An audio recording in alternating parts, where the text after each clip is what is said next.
इंदापूरमध्ये हृदय हेलावणारी घटना ही सोमवार दिनांक 24 जून सकाळी 4 ते 5 वाजण्याच्या दरम्यान घडली आहे.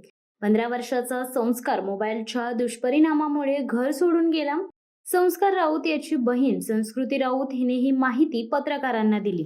ती पुढे म्हणाली की संस्कार हा अतिशय शांत व अभ्यासात हुशार मुलगा. तो इंग्रजी माध्यमातून शिक्षण घेतोय. चांगल्या मार्काने पास होऊन तो 10वी मध्ये गेला. 10वीला गेल्यावर संस्कारच्या वागण्यात बोलण्यात खूप बदल झाला. तो घरात उलटसुलट बोलायचा. एप्रिल-मे महिन्यात त्याची मोबाईल जवळ जास्त जवळीक होती. युट्यूबवर वेगवेगळे बाबाबुवाचे व्हिडिओ सर्च करून संन्यास कसा घ्यायचा हे तो बघायचा. कलियुगाचा अंत कसा होईल हे देखील तो पाहत असे. माळांद्वारे कशा प्रकारे जप करायचा याचे तो निरीक्षण करायचा. जैन धर्माच्या गुरुप्रमाणे तो वागायचा. त्याने कांदा लसूण खाणे वर्ज्य केले होते. आईशी बोलताना संस्कार हा सारखा मी संन्यास घेणार पण 10वी पास झाल्यानंतर असे तो म्हणायचा. असे शेवटी संस्कृतीने पत्रकारांच्या निदर्शनास आणले.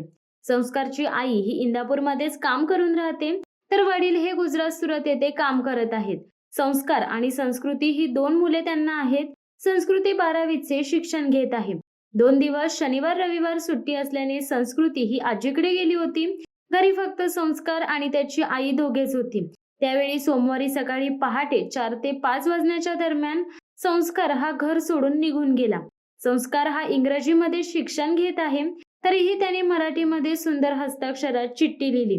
त्यात साधू संतांप्रमाणे विश्वाच्या कल्याणाची चिंता व्यक्त करून कलियुगाविषयी भाकीत केले आहे.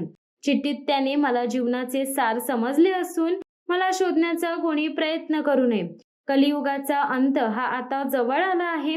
सर्वांनी सत्याच्या मार्गावर चालावे असे लिहिले आहे. चिठ्ठीच्या वरती हरीची कृपा असे लिखाण असून अहम ब्रह्मस्मी श्री हरी नारायण जय श्रीराम जय श्री कृष्ण असा शेवट आहे. संस्कार राऊत घर सोडून गेल्याची बातमी इंदापूर विभागातील ग्रामस्थांना समजताच त्यांचे काळीज हेलावून गेले. सर्वांनी संस्कार भेटावा म्हणून आपापल्या मोबाईलवर स्टेटस ठेवले तर काहींनी आपापल्या ग्रुपवर संस्कारचा फोटो टाकून घरातील संपर्क नंबर दिल्याने त्या दिवशी अखेर सायंकाळी 8 वाजता संस्कार वाळंजेवाडी येथे ग्रामस्थांना सापडला. या ग्रामस्थांनी व्हॉट्सअपवरील व्हायरल झालेल्या मेसेजवरून त्याच्या नातेवाईकांशी संपर्क साधला. त्यानंतर संस्कारला सुखरूप घरी आणण्यात आले. सध्या त्याला तळा तालुक्यातील काकडशेत बोरमाळे या त्याच्या गावी ठेवण्यात आले आहे. दरम्यान हा सर्व मोबाईलच्या अतिवापराचा परिणाम असल्याचे बोलले जात आहे. पालकांनी आपल्या मुलांना जास्त मोबाईलमध्ये गुंतवून ठेवू नये असे विचार व्यक्त होत आहेत. माझा भाऊ संस्कार गिरा राऊत आता 10वीला आहे. 15-16 वर्षाचा आहे आणि आता सध्या त्याचं म्हणजे असं वागणूक कसं होतं की म्हणजे जैन लोक कसे असतात, कांदा लसूण वगैरे सोडतात, संन्यास घेतात, तसं त्याचं वागणूक होतं. आणि सध्या आता शांतपणे म्हणजे कुणाशी बोलत नाही, काय नाही. आणि आईजवळ पण बोलत होता की मला असं असं करायचं आहे, पण ते 10वी नंतर की मला संन्यास वगैरे घ्यायचा आहे, मी सगळं सोडून जाणार वगैरे. पण ते 10वी नंतर, आता नाही. त्यामुळे मग अचानक असं कुणाला वाटलं नाही की असं जाईल. आणि नेमकंच कसं झालं, मी माझ्या मामाईकडे गेले, मामाच्या आईकडे, आणि माझी आई आणि तो घरी एकटाच होता. त्यामुळे मग वडील सुरतला असतात. त्यामुळे तो अचानक असं सकाळी निघून गेला. नक्की टाइम आज सकाळी गेला काय? आज सकाळी गेला.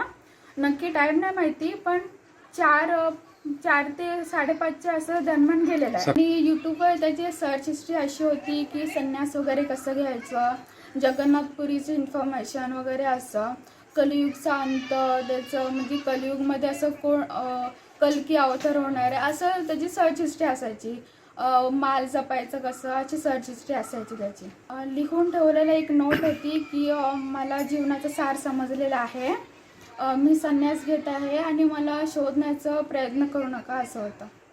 रातवड साईडला एक म्हणजे माणूस बोललेला की बघितलेला आहे रातवड साईडला ट्रॅकने चालताना, आणि रेल्वे ट्रॅकने चालताना, आणि नंतर मी शोध चालू आहे. ठीक आहे. वडील कुठे असतात? सुरतला. वडील सुरतला. शिवसत्ता टाइम्ससाठी गौतम जाधव, इंदापूर. दे धडक बेधडक वृत्त देणाऱ्या आपल्या शिवसत्ता टाइम्स न्यूज चॅनलला लाल बटन दाबून सबस्क्राईब करा आणि बेल आयकॉनला क्लिक करायला विसरू नका.